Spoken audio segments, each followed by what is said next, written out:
దేవుని కృపను బట్టి చేరి వచ్చిన మీ అందరికీ ప్రభు పేరట వందనాలు తెలియచేస్తూ ఈరోజు మన వాక్య ధ్యానం కొరకై ప్రకటన గ్రంథం 18వ అధ్యాయం 9, 10 వచనాలు చదువుకున్నాం. ప్రకటన గ్రంథం 18వ అధ్యాయం 9, 10 వచనాలు.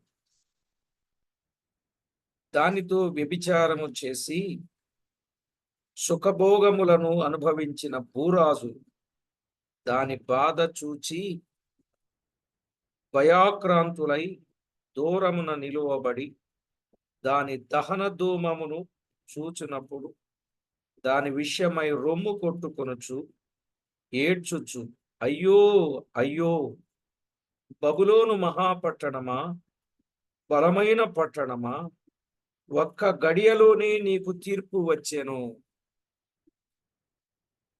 ప్రార్థన చేసి వాక్యాన్ని విందాం.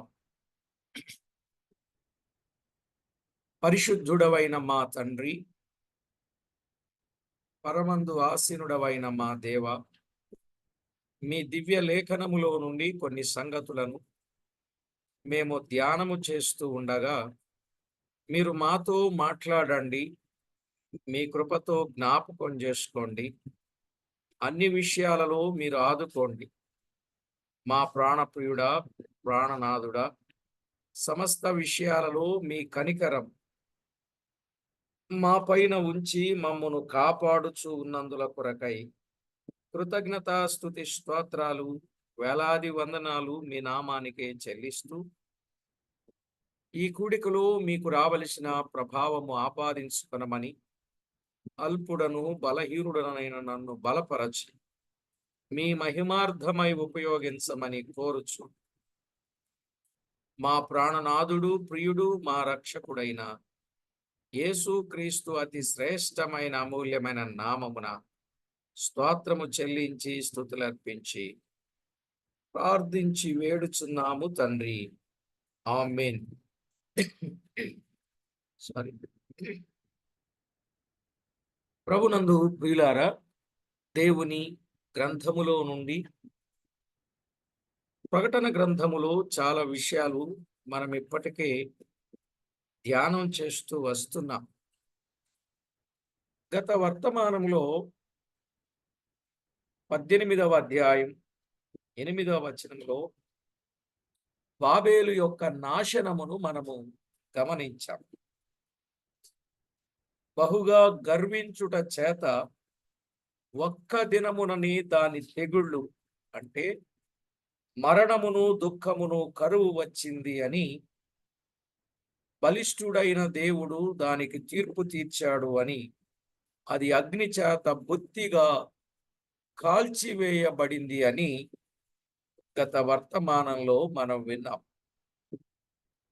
ఇప్పుడు మనము చదువుకున్న ఈ వచన భాగంలో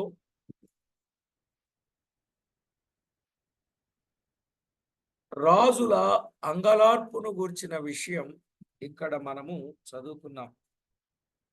వాస్తవంగా 9 నుండి 19 వచనాలలో ఒకటి రాజుల అంగలార్పు 9, 10 వచనాలలో, 2 వర్తకుల అంగలార్పు 11 నుండి 16 వచనాలలో, 3 నావికుల అంగలార్పు 17 నుండి 19 వచనాలలో. ఈ విషయాలు దేవుని చిత్తమును బట్టి మనము కొద్ది కొద్దిగా జ్ఞాపకం చేసుకుందాం. ఇప్పుడు మనము 9, 10 వచనాలు మాత్రమే చదువుకున్నాం. రాజుల అంగలార్పును గూర్చిన విషయాన్ని మనం చదువుకున్నాం. ఈ రాజులు అంగలార్పడానికి కారణం, ఈ రాజులు ఆ మహాపట్టణము యొక్క దుష్టత్వములో పాలు పొందిరి, దాని సుఖ నివాసములలో భాగస్వాములయ్యారు. అందువల్ల ఇప్పుడు దానికి కలిగిన నాశనము చూచి భయభ్రాంతులయ్యారు. ఎందుకని? ఆ పట్టణం యొక్క దుష్టత్వములో పాలు పొందుటను బట్టి ప్రియులారా వారికి కూడా రేపు ఆ గతి పడుతుందనేటటువంటి ఆలోచన వారికి కలిగింది. అది ఒక కారణం. రెండవ కారణం, తమ లాభ సాధనము పోయింది, దాని దహనము మహాభయంకరమైనది అని దాన్ని చూచి దాని విషయమై రొమ్ము కొట్టుకొనుచు ఒక్క గడియలోనే తీర్పు వచ్చింది, అయ్యో అయ్యో అని అంగలార్చాడు. ఒకప్పుడు దానితో ఏం చేశారు? ఏకీభవించారు. 18వ అధ్యాయం 3వ వచనం. ఎలయనగా సమస్తమైన జనములు మోహోద్రేకముతో కూడిన దాని వ్యభిచార మద్యమును త్రాగి పడిపోయిరి. భూరాజులు దానితో వ్యభిచరించిరి. భూలోకమందలి వర్తకులు దాని సుఖభోగముల వలన ధనవంతులైరి అని వ్రాయబడి. భూరాజులు ఏమయ్యారు? సుఖభోగముల వలన వర్తకులు భూరాజు ధనవంతులయ్యారు. దానితో ఒకప్పుడు ఏకీభవించి తరువాత దాని నాశనమునకు కారకులయ్యారు. అందువల్ల వారు అంగలార్చుచూ ఉన్నట్లుగా మనము చూచాం. నిజమే ప్రియులారా. 16వ వచనంలో 17వ అధ్యాయం 16వ వచనాన్ని కూడా చదివితే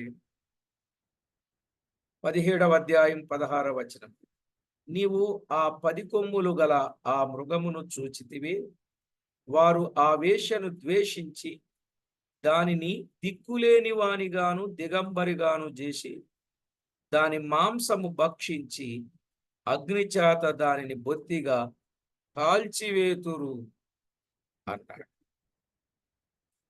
కనుక ఈ రాజులు ఆ పట్టణం యొక్క దుష్టత్వములు పాలివారై, అంటే దానితో ఏకీభవించి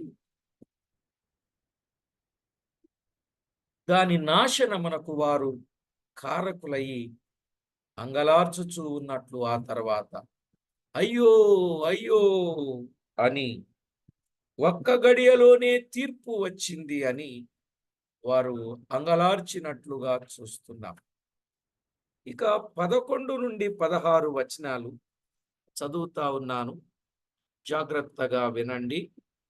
11 నుండి 16 వచనాలు మనం విన్నప్పుడు మనకు అర్థమయ్యే సత్యం.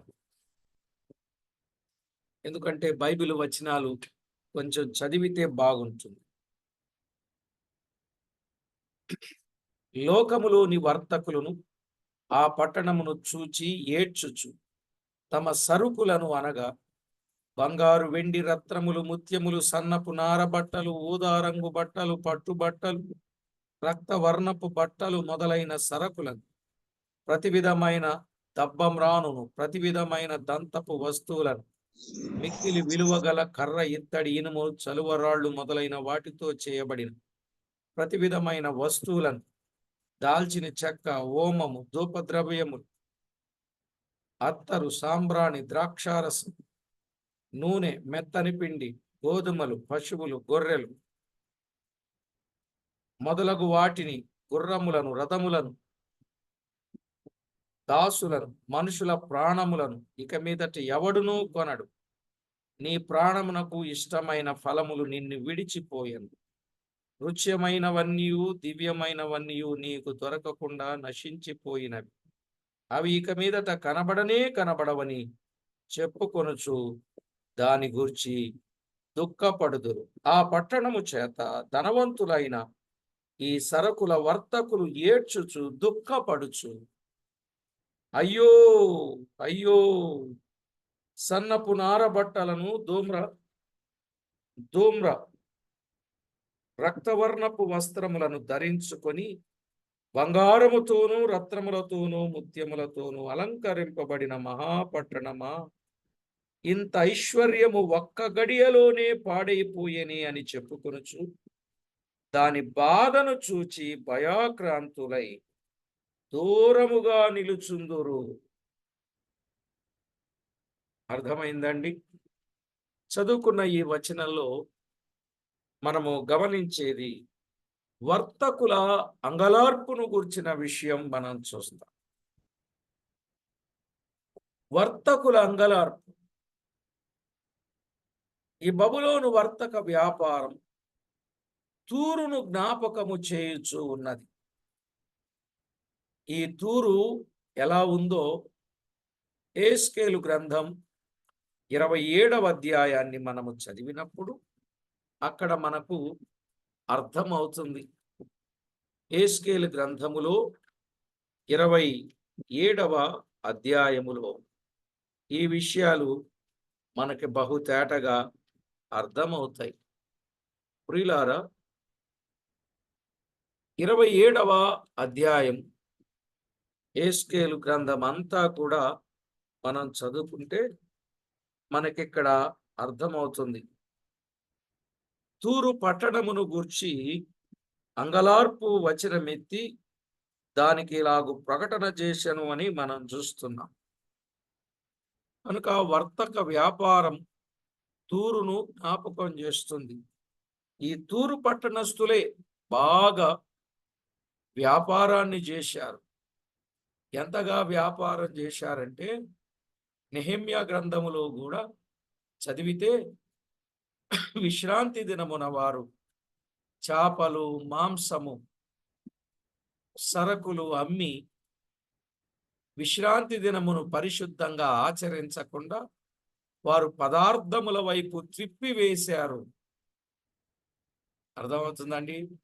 అందువల్ల ఆదివారము జరిగినంత వ్యాపారం కొందరికేమో ఇది వీకెండ్, కొందరికేమో మార్కెట్, కొందరికేమో మాల్స్కు వెళ్ళడం, కొందరికేమో చక్కని మటన్, చికెన్, ఫిష్, ఫ్రాన్ ఎన్వీలు తెచ్చుకొని ఫుల్గా వండుకొని తినే రోజులు.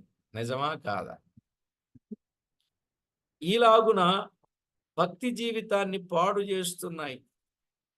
అదేంటో వారం రోజులు తిన్నా కూడా ఎన్వీలు, ఆదివారం తెచ్చుకొని తినకపోతే ఏదో పోయినట్టుంటది. నిజమా కాదు? చెప్పరేమండి? మీరిలా చెప్పరులే. ఆదివారమున తెగినన్ని చికెన్, కోడులు గాని, మేకలు గాని, గొర్రెలు గాని, పశువులు గాని, చేపలు గాని, రొయ్యలు గాని ఇలా మనం ఆలోచన చేస్తే ఆదివారము ఎన్వీకి జరిగినట్టు బిజినెస్ ఇంకే రోజన్నా జరుగుద్దా?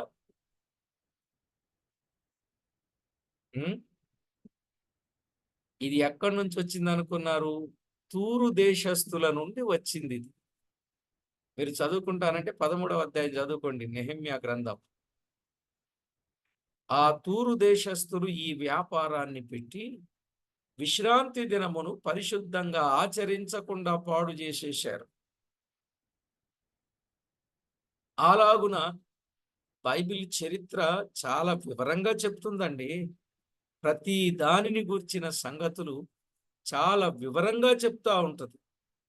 సరేలేండి, దేవుని వాక్యములో వ్రాయబడిన విషయాలు, వర్తకుల అంగలార్పు మనము చూస్తున్నాం. రాజులు ప్రలాపించిన తర్వాత భూలోక వర్తకులు ప్రలాపిస్తున్నారు.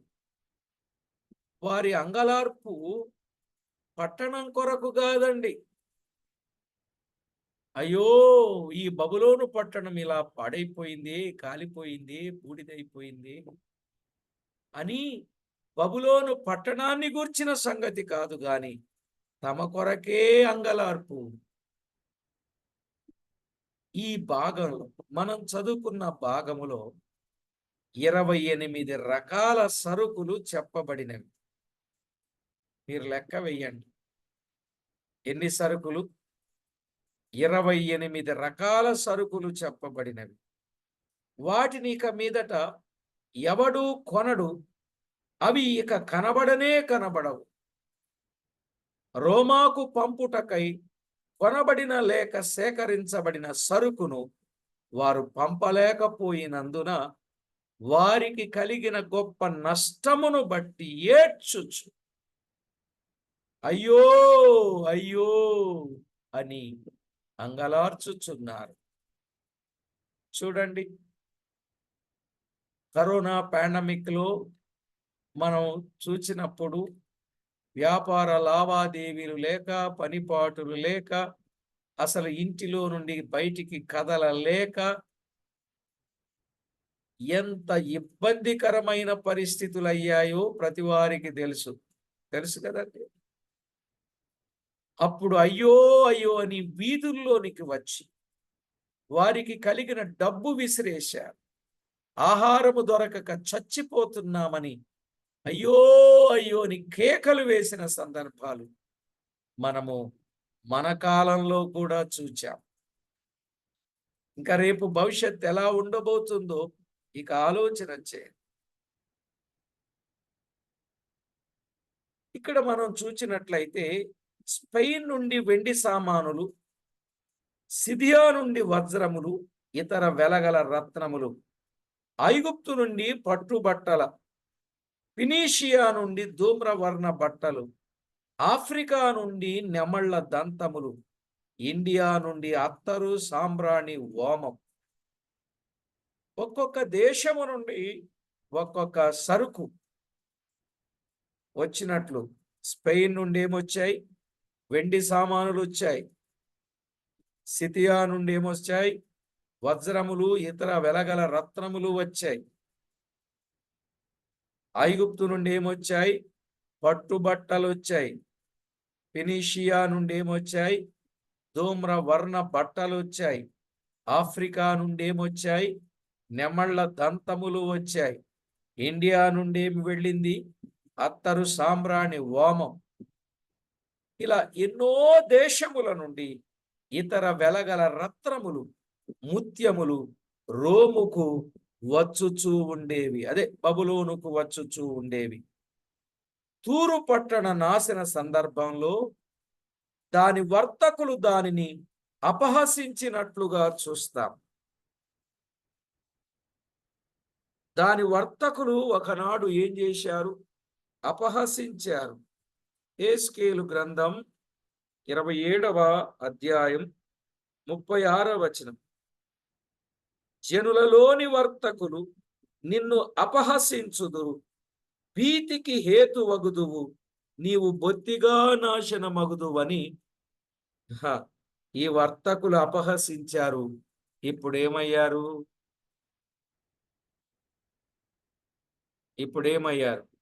ఇక్కడ వారు అంగలార్చుచున్నారు. ఇప్పుడు ఇక్కడ వీరు అంగలార్చుచూ ఉన్నారు. ఒకనాడు వీరి పరిస్థితి ఎలా ఉందో మనకు అర్థమైంది. ఇప్పుడు వీరి పరిస్థితి ఎలా ఉందో అర్థమవుతుంది. చూశారా ఎంత ఘోరమైన చర్య ప్రియులారా! ఎంత దారుణమైన పరిస్థితులు కనబడుతున్నాయో మీరు ఆలోచన చేయాలని ప్రేమతో మనవి చేస్తున్నారు. ఒకటి, రాజుల అంగలార్పును గూర్చి విన్నాం. 2, వర్తకుల అంగలార్పును గూర్చి విన్నాం. వీరు కూడా అయ్యో అయ్యో ఒక్క గడియలోనే నాశనమైపోయింది అని వారు అంగలార్చిన సందర్భాన్ని మనము జ్ఞాపకం చేసుకున్నాం. ప్రియులారా, మరి 3వదిగా నావికుల అంగలార్పును గూర్చిన విషయాన్ని విందాం.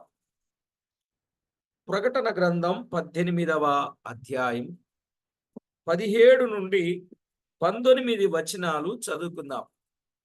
17 నుండి 19 వచనాలు.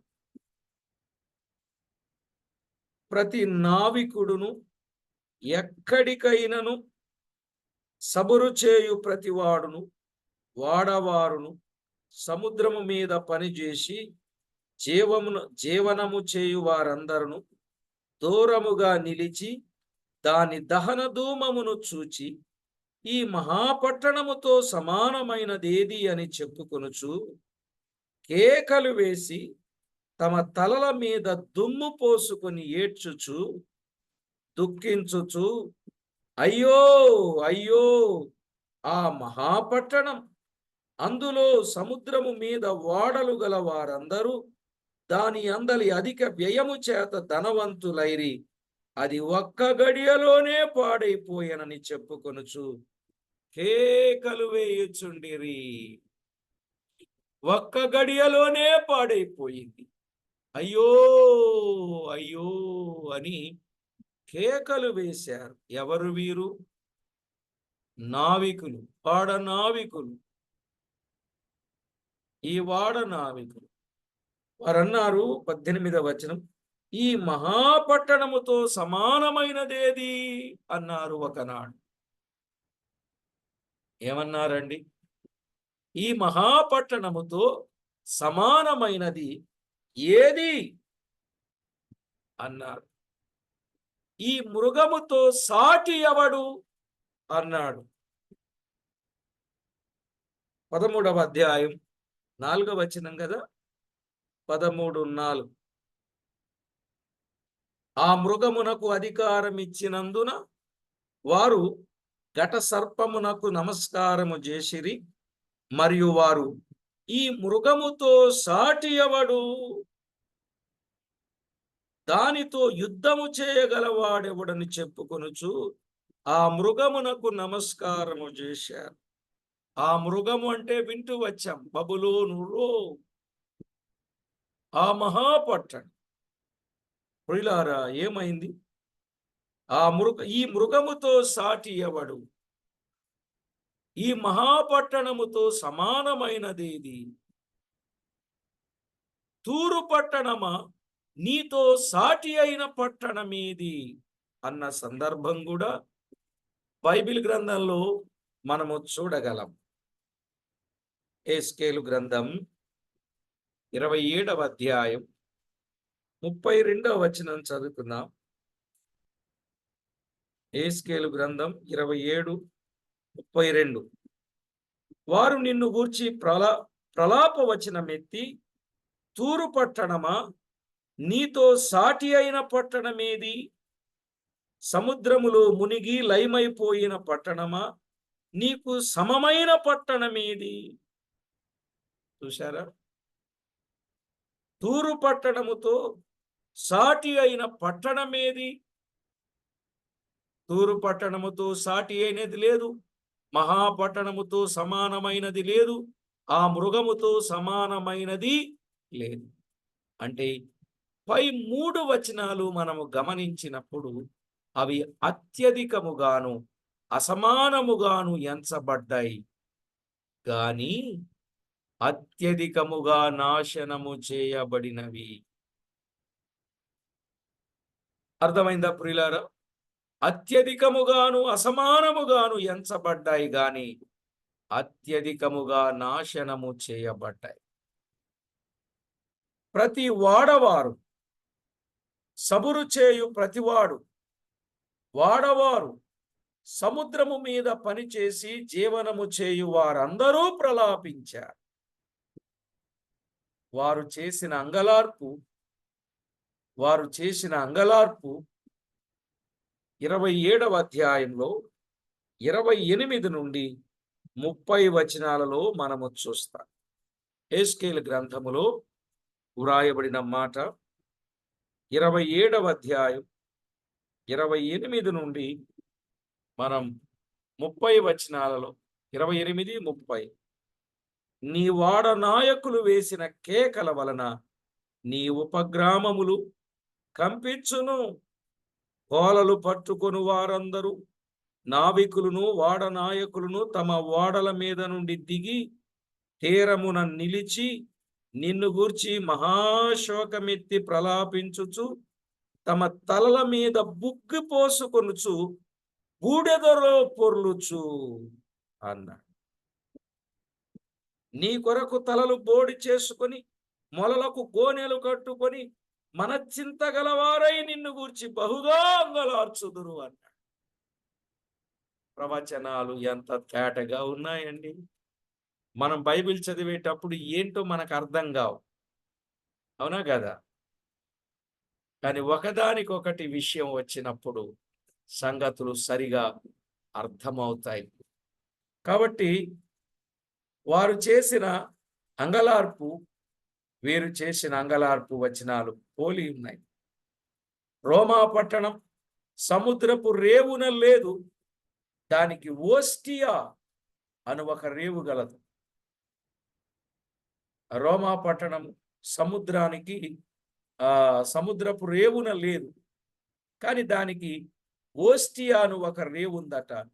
ఈ రేవు నుండి రోమా మార్కెట్టుకు వెళ్ళుటకై ఇండియా నుండి సుగంధ ద్రవ్యములు, నగలు, సంబారపు వస్తువులు, చైనా నుండి పట్టు, బాల్టిక్ నుండి కర్పూరం, స్పెయిన్ నుండి వెండి, ఇనుము, బ్రిటన్ నుండి ముత్యములు, ఆఫ్రికా నుండి సాంబ్రాణి, అత్తరు వాడల మీద తీసుకుని వచ్చుట చేత వారు ఎంతో లాభమును ఆర్జించుచూ ఉన్నారట.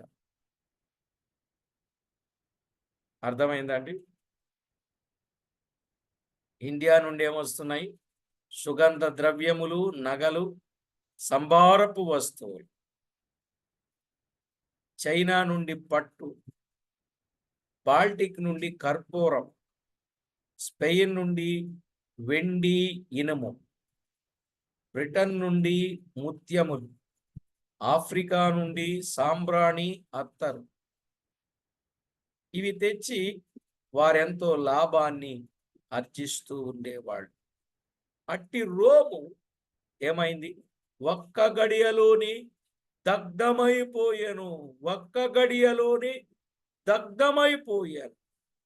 ఈ మహాపట్టణము సమానమైన పట్టణమేది అని చెప్పుకొనుచు కేకలు వేసి తమ తలల మీద దుమ్ము పోసుకొనుచు అంగలార్చిరి అని వ్రాయబడి. అయితే వారు ఏడ్చున్నది ఈ రోమా పట్టణము కొరకు కాదు గాని కేవలము స్వార్థము కొరకే. వారికి దాని విషయమై ఇసుమంత జాలి, దుఃఖము లేదు. అలాగే ఈ లోకభోగముల యందు ఆనందించుచు దేవుని మరచు వారి స్థితి ఎంతో భయంకరమని గుర్తించాలి. ఇది పాఠం. ఈ లోకభోగముల యందు ఆనందించుచు దేవుని మరచిపోయే వారి స్థితి రేపు ఎలా ఉంటుందో చెప్పడానికే ఈ పాఠం. అందుకే చెప్పాడు యోహాను భక్తుడు పత్రిక వ్రాస్తూ, లోకమును దాని ఆశయు గతించిపోవును అని రాశాడు. లోకములో ఏమున్నది? శరీరాశ, నేత్రాశ, జీవపు డంబమున్నది. యోహాను రాసిన మొదటి పత్రికలో 2వ అధ్యాయములో 15, 16, 17 వచనాలు చదివితే మనకు అర్థమయ్యే సత్యం అది. ఒకానొక దినాన ఈ లోకం నాశనమైపోతుంది, దీని నటన గతించిపోతుంది. ఇలా చెప్పుకుందాం: ధనం దగ, మనిషి మాయ, జగమే మాయ, దేవుడే దిక్కు. దేవుడే దిక్కు కనుక ప్రతి ఒక్కరూ దేవుడే దిక్కు కలిగిన వారుగా ఉండి దేవునికి ఎంతో మహిమ తేవలనని ప్రభు అయిన దేవుని పేరట మీకు ప్రేమతో తెలియజేస్తూ ఉన్నాను. రేపు పరిస్థితి ఎంత భయానకంగా ఉండబోతుందో ఆలోచన చేయండి. ఒక విధంగా చెప్తే ఈ కంటి కనిపించే ప్రతిదీ ఒక క్షణములో లయమైపోతుంది. కంటి కనిపించేదంతా వ్యర్థమైనది. అందుకే దీని మీద మనసు పెట్టుకొని దీనిలో సుఖాన్ని అనుభవించాలని ఆలోచన చేసి మన జీవితాలను ఏదో చెయ్యాలి అని ఏమాత్రము భ్రమలో బ్రతకొద్దని ప్రేమతో మీకు మనవి చేస్తున్నారు. ప్రియులారా, బైబిల్ చెప్పే ప్రతి సత్యాన్ని మనం అర్థం చేసుకుని దేవునికి ఎంతో మహిమ తెచ్చే వారంగా మనం ఉండాలి అనే విషయాన్ని గుర్తు చేసుకుని ఆయన నామాన్ని ఘనపరచుదాం. ఆయనకు వెళ్ళవలసిన ప్రభావాన్ని ఆపాదిద్దాం. ప్రార్థన చేసుకుందాం. ప్రియులారా, లోకముపై, లోక భోగములపై ఏమాత్రము భ్రమ పెట్టుకోవద్దు. ఇప్పుడు మనకి కంటికి కనిపించినంత, చేతికి అందినంత దగ్గరగా ఉన్నది.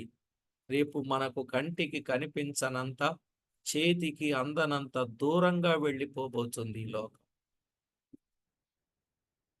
కనుక దీని మీద మనం మనసు పెట్టుకోకూడదు. భూ సంబంధమైన వాటి మీద మనసు పెట్టుకొనక, పరసంబంధమైన వాటి మీదనే మనం మనసు పెట్టుకున్న వారమై జీవించాలి.